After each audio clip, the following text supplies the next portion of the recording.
Halo sahabat sejarah. Hai. Kembali lagi di Lensa Sejarah. Bersama saya Fadlan akan mengajak teman-teman di sini untuk time travel ke masa lalu.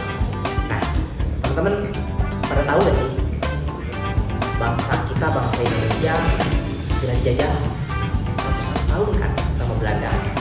Nah, tapi teman-teman ingat gak sih tahun 1942 ada satu negara Asia yang datang dan berhasil mengusir bangsa Belanda hanya dalam beberapa waktu. Yap, itu adalah Jepang. Hari ini kita juga kedatangan sejarawan spesial, sejarawan yang sangat luar biasa wawasannya akan hadir untuk kita semua dan berdiskusi dengan kita semua. Mari kita sambut Dr. Tazudin. Dokter, guys, kok nggak ada ya? Apa kita pakai jurus pamungkas aja ya teman-teman? Oke lah, kita boleh coba ya.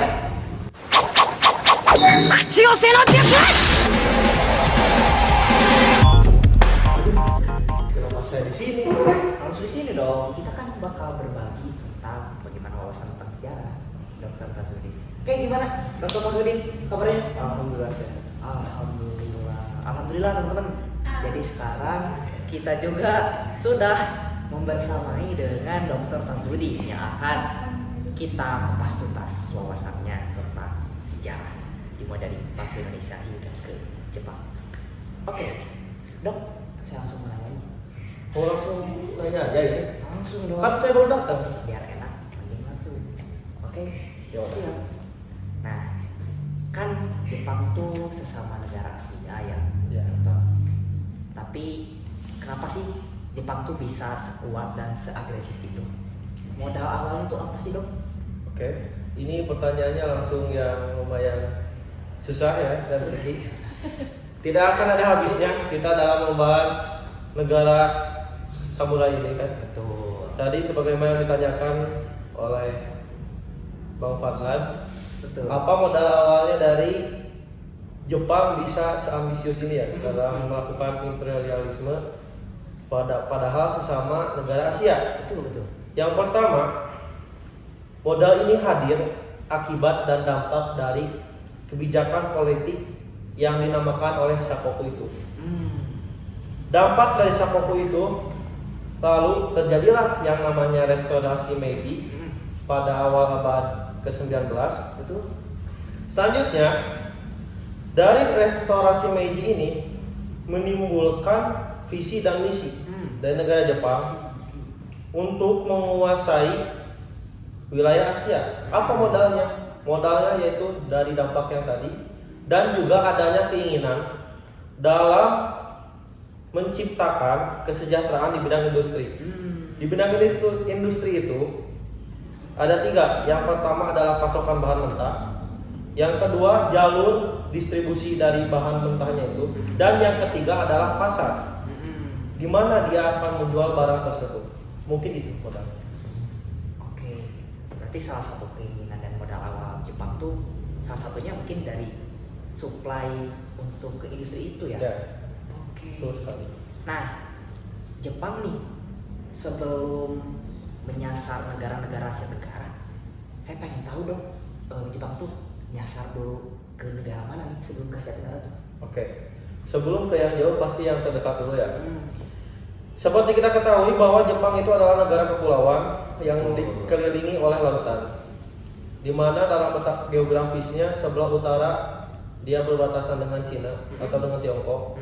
Sasarannya itu ialah Tiongkok di bagian utara. Yang selanjutnya ialah dia juga menyasar ke wilayah Korea, Taiwan, dan juga Vietnam. Itu sasaran pertama dari Jepang sebelum meluas sampai ke Hindia Belanda atau yang sekarang kita duduki adalah negara apa? Kita negara apa? Dari Indonesia. Iya. Betul sekali. Ya itu yang dijajah oleh negara Jepang itu yang terdekat dulu, tetangganya dulu lah istilahnya seperti itu. Betul. Oke. Nah, teman-teman, supaya kita nggak berduaan banget, nih ya. Nah dari sini coba teman-teman ada yang ingin bertanya nggak atau berdiskusi dengan tamu undangan spesial kita teman-teman? Oke, ada gak audiens? Ini ada. Silakan. Baik, terima kasih atas kesempatannya Dr. Tazudin. Saya Nafisa dari Universitas Indonesia.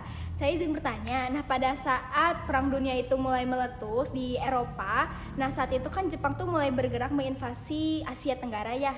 Nah, bagaimana respon dari negara-negara Barat? Sekian, terima kasih. Oke. Allah, pertanyaannya sangat luar biasa ya.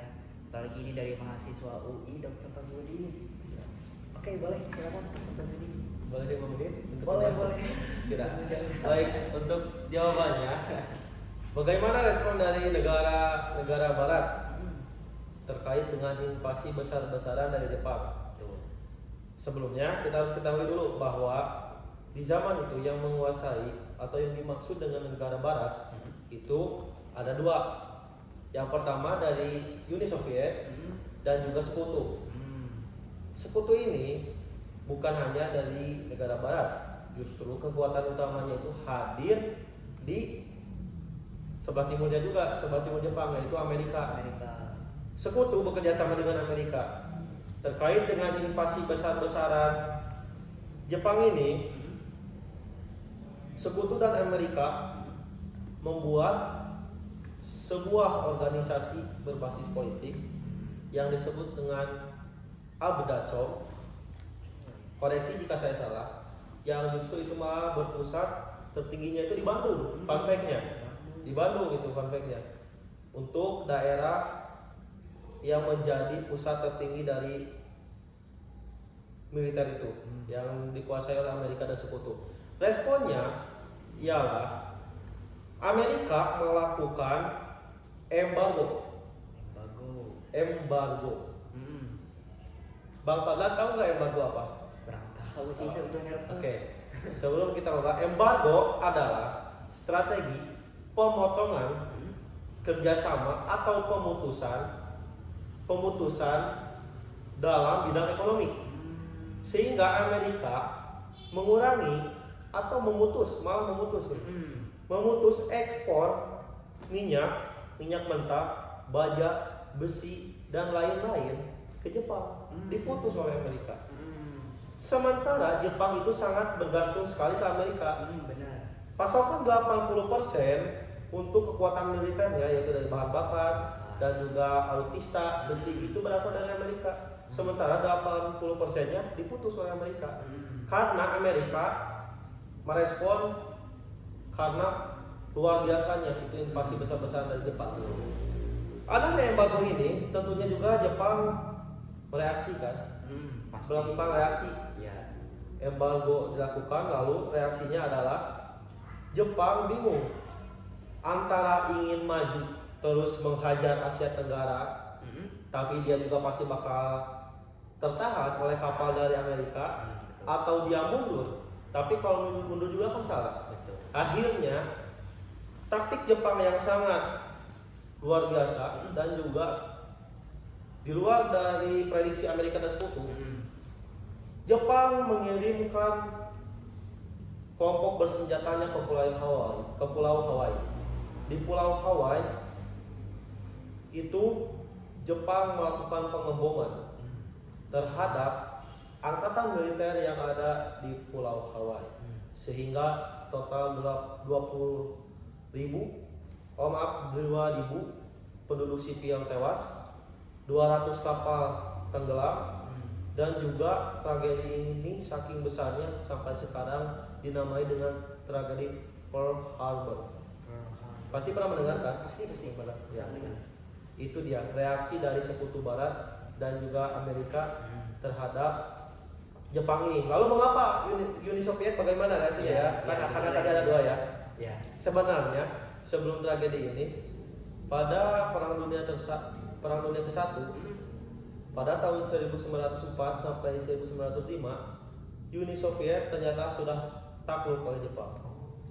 Saking luar biasanya kekuatan Jepang ini. Makanya yang responnya sangat begitu ambisius kan Amerika dan sekutu. Iya. Mengapa Uni Soviet tidak ikut campur? Karena Uni Soviet sebelumnya sudah tumbang oleh Jepang pada perang di tahun 1904 sampai 1905. Segitu jawabannya. Apakah cukup? Cukup. Ternyata Jepang tuh bukan hanya kuat dari anime saja mungkin ya, Dok. Ya. Tapi Jepang juga ternyata punya sejarah yang benar-benar bisa dibilang sangat kuat dalam strategi dan tindakan-tindakan militernya. Tadi saya sambung, Dok. Bandung ternyata saya baru tahu Bandung tuh jadi pusat komando internasional militer kan. Oke. Nah, itu saya walaupun orang Garut ya, Dok, agak bangga gitu Bandung menjadi pusat komando. Nah, pertanyaannya, Dok, kenapa sekutu dengan pertahanan yang sebesar itu kenapa bisa jebol sama Jepang, dan gimana sih kronologi masuk Jepang ke Indonesia? Jepang dalam menginvasi Hindia Belanda atau sekutu dengan strategi yang sudah matang dari segi militer. Dia menyerang jantung pertahanan minyak-minyak yang ada di Indonesia. Dari kronologisnya, pada tanggal 14 Januari, ulangi. 11 dulu. Ulangi. Langsung aja, nanti langsung dikat. Oke, ulang kekatnya. Pada tanggal 11 Januari, Jepang mengambil alih wilayah Tarakan. Dilanjut pada tanggal 14 Februari, Jepang berhasil memegang wilayah Palembang. Selanjutnya, pada tanggal 1 Maret, Jepang telah sampai di Pulau Jawa dengan mencakup 3 wilayah sekaligus. Yang pertama di Banten, kedua eretan Indramayu, yang ketiga di Kragen Rembang. Pada tanggal 5, Jepang pun sudah mengambil alih dan menjadi penguasa di Batavia. Hingga Batavia diganti namanya jadi Batavia dan berubah menjadi Jakarta. Begitu. Lalu dilanjutkan pada tanggal 8 Maret, dalam kurun 3 hari, Jepang berhasil melakukan kapitulasi Kalijati, di mana ada wakil dari Hindia Belanda yaitu Letnan Jenderal Terporten yang telah menandatangani surat sah MOU dari Jepang dan juga Hindia Belanda bahwa Hindia Belanda telah menyerah terhadap Jepang. Oke, jadi Jepang sangat memiliki strategis yang benar-benar Ya, sangat matang ya, Dok. memang sekali. Betul sekali. Oke. Nah, audiens ada yang ingin bertanya lagi kan kira-kira dengan diskusi yang panas ini? Silakan. Itu ada Mbak yang di belakang. Oke, silakan. Silakan. Baik, terima kasih atas kesempatannya. Perkenalkan, nama saya Safira Aulia Hasna sebagai perwakilan mahasiswi dari Universitas Pendidikan Indonesia. Nah, saya ingin bertanya nih, Dok. Ada sebuah kejanggalan, kenapa pada saat itu rakyat Indonesia menerima dengan tangan terbuka kehadiran Jepang ke Indonesia? Kenapa nggak ada perlawanan khusus gitu dari rakyat Indonesia kepada pihak Jepang sendiri? Sekian, terima kasih.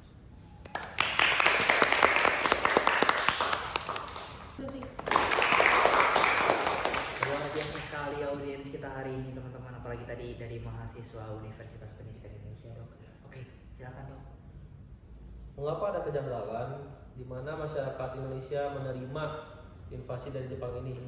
Karena Jepang itu hebat bukan hanya dari militer.